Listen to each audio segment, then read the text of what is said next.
Driving at night has always been my escape. There's a strange intimacy in the silence of a moonlit road, a kind of freedom that only comes when you're surrounded by nothing but trees and the steady hum of your own car. No honking horns, no streetlights, no people. Just the darkness, the road, and the low pulse of music vibrating through the speakers.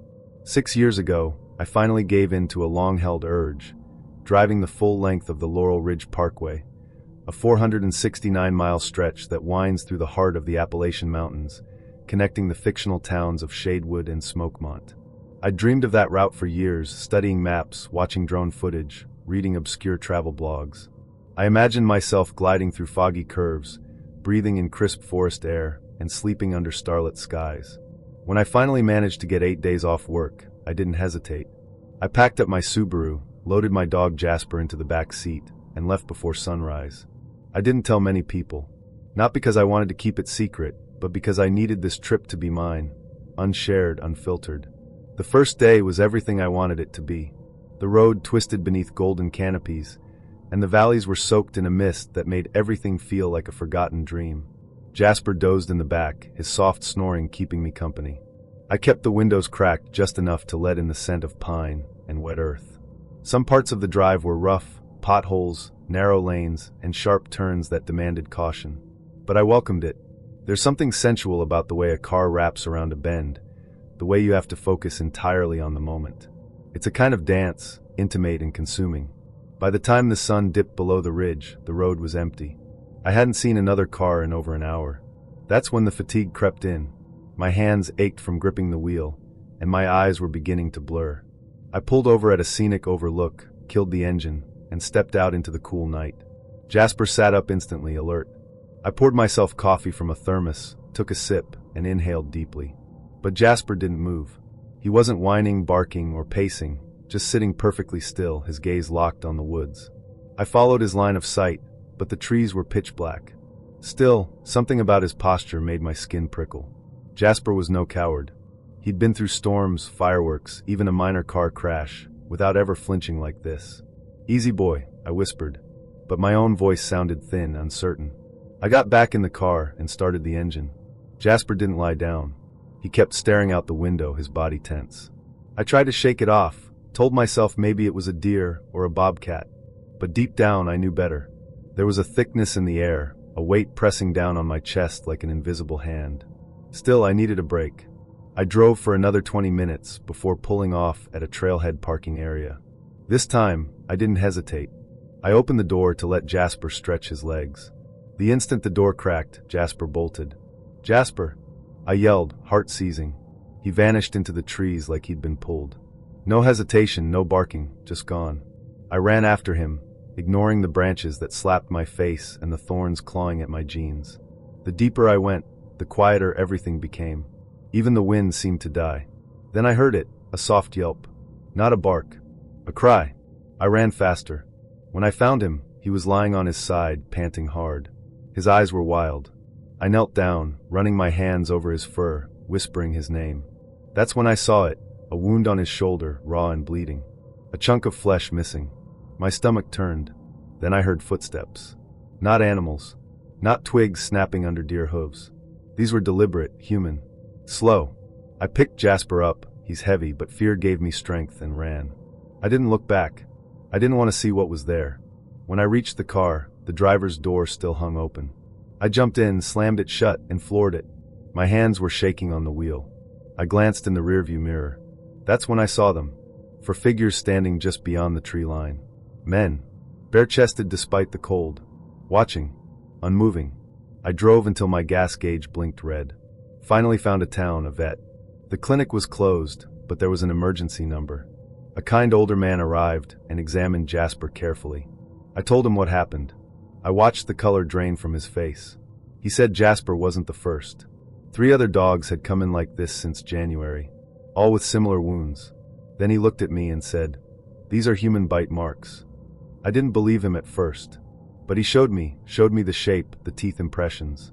Not animal. Human. How could someone do that? I asked, my voice barely audible. He didn't answer. Just stitched Jasper up and handed me a bottle of antibiotics. I went to the police, filed a report. They nodded. Took notes. promised to look into it, but I saw the look in their eyes. I wasn't the first to say something like this, and I probably wouldn't be the last. Jasper recovered. There's a scar where the fur never grew back. Sometimes when we're walking at night, he'll stop and look into the trees, ears up, body stiff. I don't ask what he sees. I grew up in Pine Hollow, a small Appalachian town that most people pass through on their way to somewhere else. Tucked into a dense stretch of forest at the edge of the 100-mile wilderness, Pine Hollow is the kind of place where people don't lock their doors, not because they think nothing bad ever happens, but because they don't want to talk about it when it does. Growing up, my parents were wary of anything beyond the town limits. They weren't the hiking, camping, or picnic in the woods type. Our backyard was as close to nature as they were comfortable with. That fear of the unknown, of what lies in the shadows past the tree line, was passed down to me early. So I stayed inside. I read books, watched movies, and lived in my head. But Harper was different. Harper lived in a wood cabin far outside of town, nestled right up against the Appalachian Trail. Her family had been there for generations, and she knew every sound the woods could make. She was the opposite of me, wild, earthy, magnetic. I was drawn to her in ways I didn't fully understand at the time. Not just because she was cool and confident, but because she made the wilderness feel less terrifying. By the summer of our senior year, I wanted nothing more than to be close to her world, even if I had to lie to my parents to do it.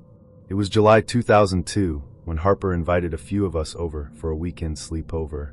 Her parents were driving out to visit family in New Hampshire, and she had the place to herself. At 17, that felt like the equivalent of owning the world. I told my parents I had a babysitting job. They didn't ask questions. I think they were just relieved I was finally being social. Elena, the girl with the car, picked me up from the gas station in town. She was edgy, sarcastic, and fiercely loyal. When I arrived, she was leaning against her dented Volvo, arms crossed tightly, her face pale. There was an old pickup truck parked beside her, engine idling. Two men leaned against it, watching her. They looked like they'd crawled straight out of a dust storm, sweaty, unshaven, and a little too confident for comfort. One of them was smiling, like he knew something we didn't. As I approached, Elena's eyes met mine with a silent plea. Without a word, I climbed into the passenger seat. She jumped in after me, slammed the door, and peeled out of the gas station like something was chasing us. We didn't speak until we hit the gravel road leading up to Harper's property. They asked where I was going, Elena said finally. Her voice was flat. Said I looked like I needed company. She didn't have to say more. The air between us darkened. I looked out the window, trying to shake the chill in my spine. Harper's cabin was like something out of a folk tale. Wooden beams, wraparound porch, soft yellow lights glowing through thick glass windows. It stood in a clearing surrounded by towering pines, and for a moment, it felt like we were stepping into another world. Riley was already there, perched on the porch swing with a Coke in one hand and a bowl of popcorn in the other.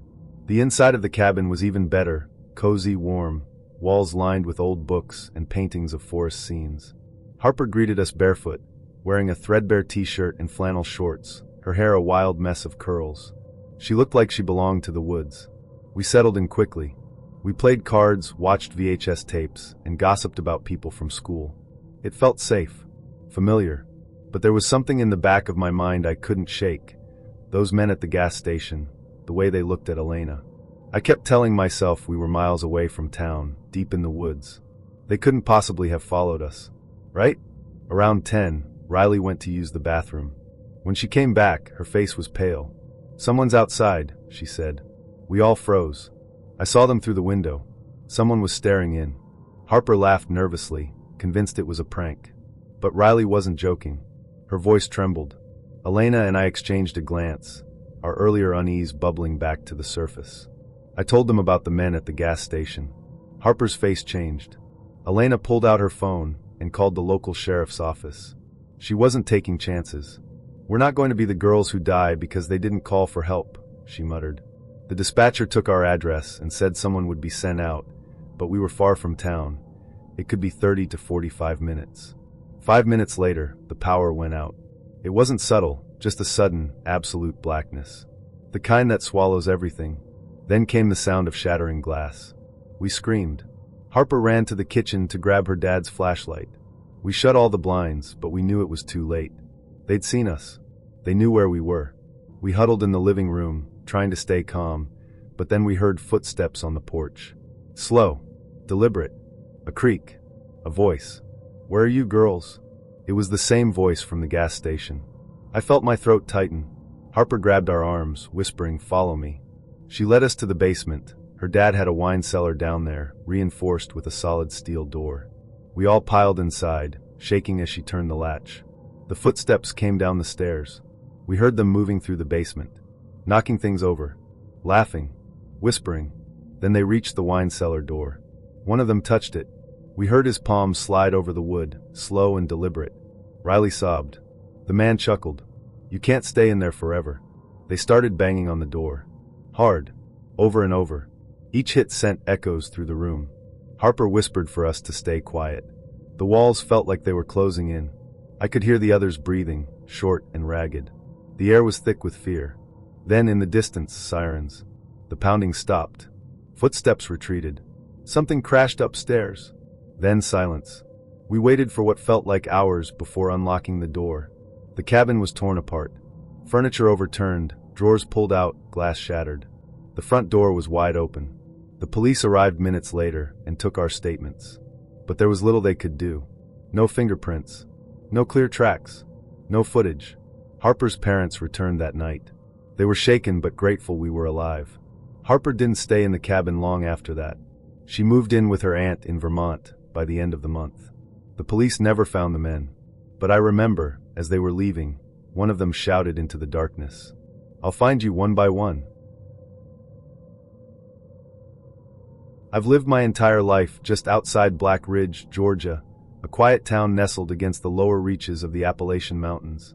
It's a place where the forests run deep, cell service is a rumor, and people tend to mind their own business.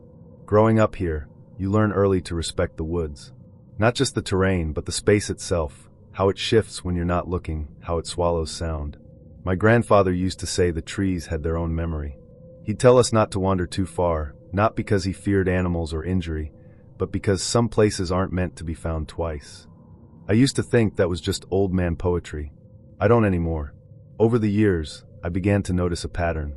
Small things at first, missing hikers, abandoned campsites, strange reports from backcountry hunters. They were scattered across time, never enough to make the news, but if you looked closely, the disappearances clustered around a particular area of the map. An unnamed patch of forest northeast of Black Ridge.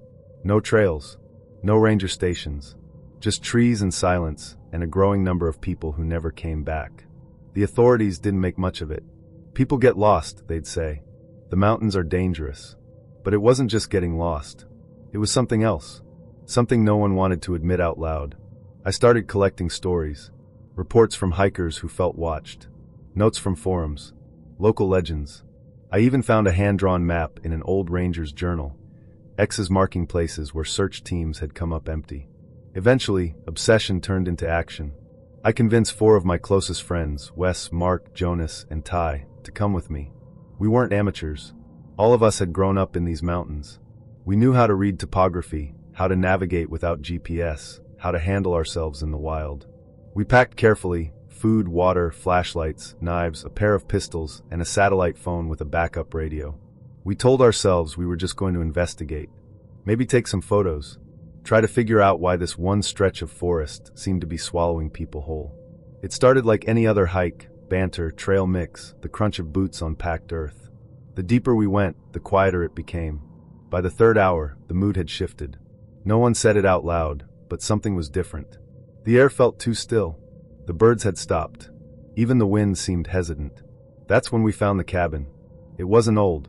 Built by hand, yes, but sturdy, walls made of rough-hewn logs, tin roof rusted at the edges. It sat in a clearing surrounded by thick trees, no path leading to or from it. There was no sign of recent use, but it didn't feel abandoned either. It was too clean. We approached cautiously. Mark called out to Wes, cracking a joke, maybe to break the silence. That's when we heard it. A voice. Faint. Muffled. From inside the cabin. "Help, please." We froze. The voice was weak, strained, like someone who hadn't spoken in days. Jonas stepped toward the door, but I grabbed his arm. Something felt off. Then they appeared. 2 men emerged from behind the cabin, rifles in hand. Their clothes were ragged, their skin sun-weathered and streaked with dirt. They didn't speak, just looked at us like we were prey. Cold eyes. Empty. Then one of them raised his gun and fired into the air. It wasn't a warning. It was a message, leave. We didn't debate it. We ran. Branches tore at our clothes. The forest closed in around us. Behind me, I heard footsteps, heavy, deliberate. Someone was chasing us. We didn't stop until we were halfway down the mountain. When we finally caught our breath, we realized Mark had dropped his bag in the chaos. Inside was our satellite phone.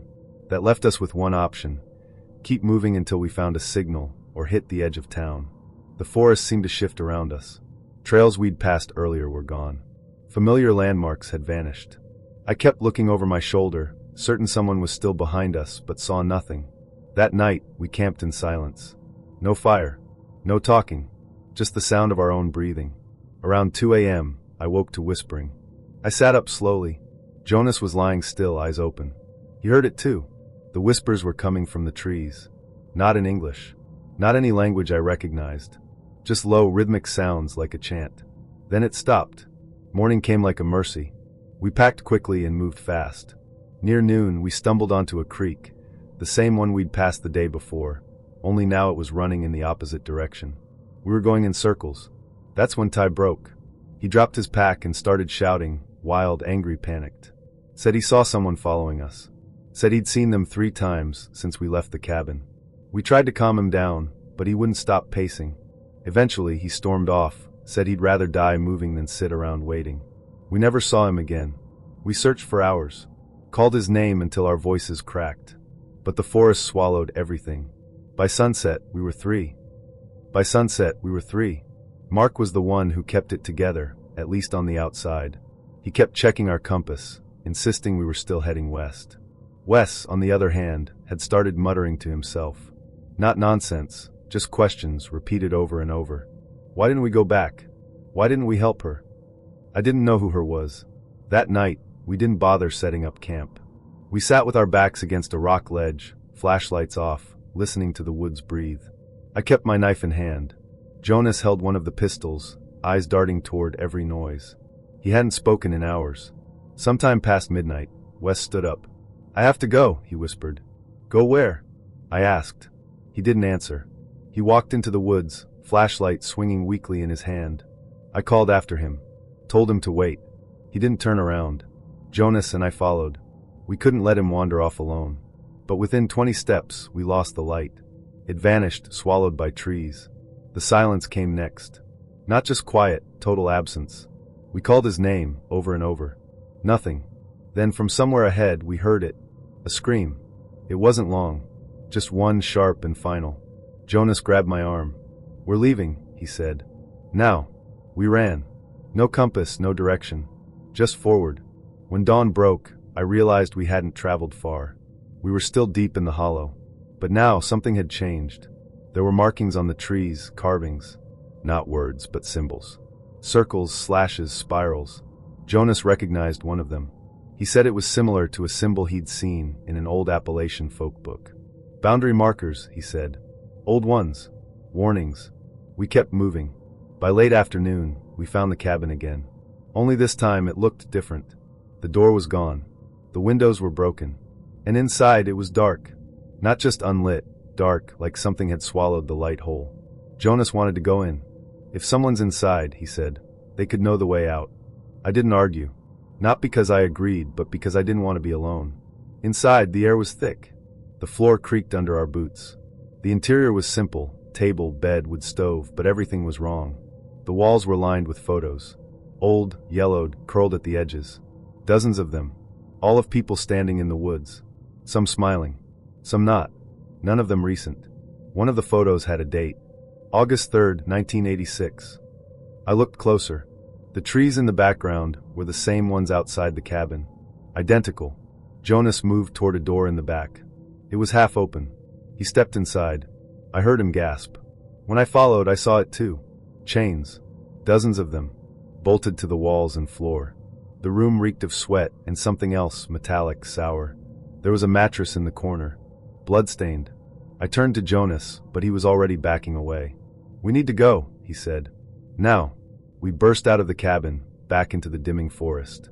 I didn't care which direction we ran, just that it was away. But the woods had begun to change. The trees were closer now, the path tighter. The air pressed in around us like a wet blanket. Then we heard it again. The voice. "Help, please." It came from the trees this time, not the cabin. We stopped. Jonas trembled beside me. "Don't listen," he whispered. But I couldn't help it. There was something in that voice, familiarity, desperation. It sounded like someone I knew, someone I couldn't name. Then the whispers returned. Dozens of them, layered over each other. Male, female, young, old. All saying the same thing. "You saw us." I dropped to my knees. Jonas pulled me up, dragging me forward. The forest twisted. We saw movement, shadows that didn't match the trees, figures in the periphery that disappeared when we turned toward them. Then we saw the clearing. A road. Real asphalt. We sprinted toward it like drowning men reaching for the surface. The road was cracked, faded. But it was a road. We followed it until we saw a sign. Black Hollow Ranger Station, 2 miles. We didn't talk. We just ran. When we reached the station, it was empty. Abandoned. Dust on the counters. Cobwebs on the ceiling. But there was a working phone. We called emergency services. They arrived an hour later. 2 officers. Guns drawn. We told them everything about the cabin, the men, the missing friends. They listened. Took notes. Then they told us something we haven't stopped thinking about since. "There's no cabin out there," one of them said. "That area's been sealed off since the fire in '92. No structures. No trails. Just forest." We insisted. Described the cabin in detail. The chains. The photos. They nodded. Promised to look into it. They never called back. Weeks passed. Then months. No one found Ty. Or Wes. Or Mark. Their families were told it was a tragic accident. Misadventure. Nature taking its toll. But Jonas and I know better. We saw what was out there. We heard it. Sometimes I still hear it. That voice. "Help, please." But now, I'm not sure it was someone trapped. I think it was bait. And I think it's still calling.